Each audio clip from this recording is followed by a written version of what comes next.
बहुत समय पहले की बात है। नारद ऋषि एक बार बीना बजाते हुए तीनों लोकों में भ्रमण करते हुए भक्ति का संदेश फैला रहे थे।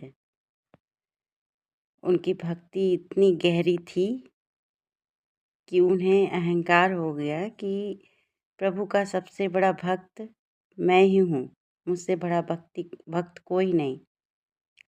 राधे राधे दोस्तों, मेरे चैनल पर आप सबका स्वागत है। तो उन्हें अहंकार हो गया कि मुझसे बड़ा भक्त कोई नहीं है इस संसार में।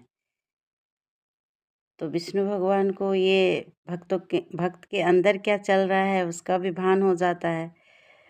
तो उन्होंने नारद ऋषि को बुलाया और कहा कि नारद, तुम मेरे सबसे बड़े भक्त से मिलना चाहोगे?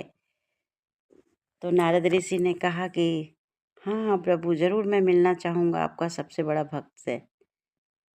तो प्रभु ने कहा कि ठीक है, तुम पहले नदी से एक लोटा दिया विष्णु भगवान ने उन्हें और बोला ये लोटा में तुम जल भर के लेके आओ उसके, और ये जल एक बूंद भी धरती पर गिरनी नहीं चाहिए।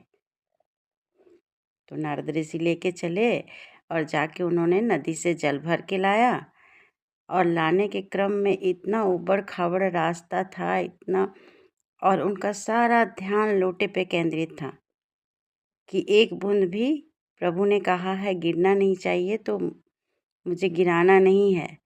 वो लोटे को देखते हुए चलते हुए प्रभु के पास आए। तो प्रभु ने कहा कि नारद, जब तुम लोटे लेकर आ रहे थे उस क्रम में तुमने मुझे कितनी बार याद किया? तो नारद जी ने कहा कि प्रभु, मेरा ध्यान तो केंद्रित था लोटे में कि जल गिर न जाए, तो मैंने तो आपको एक भी बार याद नहीं किया।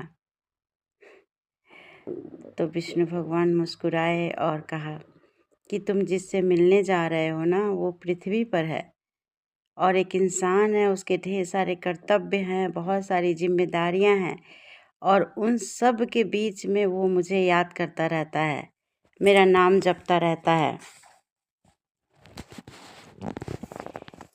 इतनी सारी जिम्मेदारियों के बीच में वो मुझे हमेशा याद करता है।